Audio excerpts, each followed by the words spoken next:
What do you need? Ask away.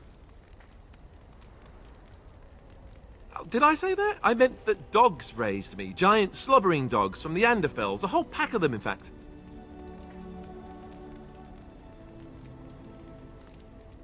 Well, they were flying dogs, you see. Surprisingly strict parents, too. And devout Andrastians to boot.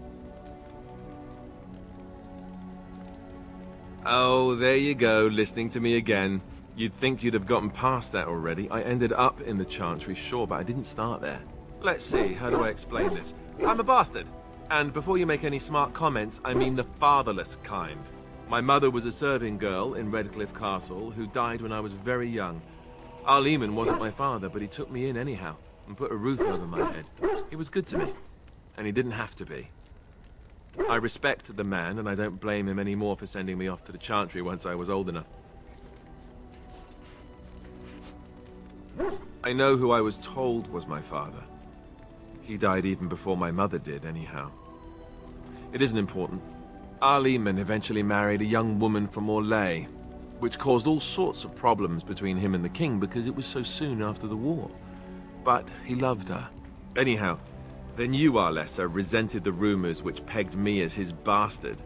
They weren't true, but of course they existed. The Arl didn't care, but she did. So off I was packed to the nearest monastery at age 10. Just as well. The Arlessa made sure the castle wasn't a home to me by that point. She despised me.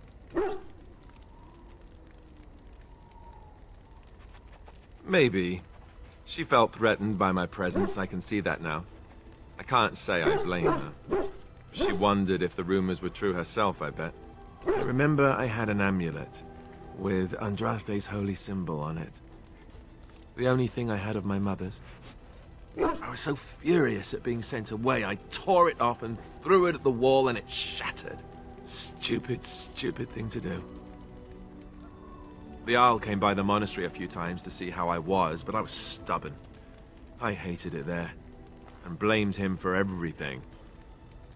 And eventually, he just stopped coming.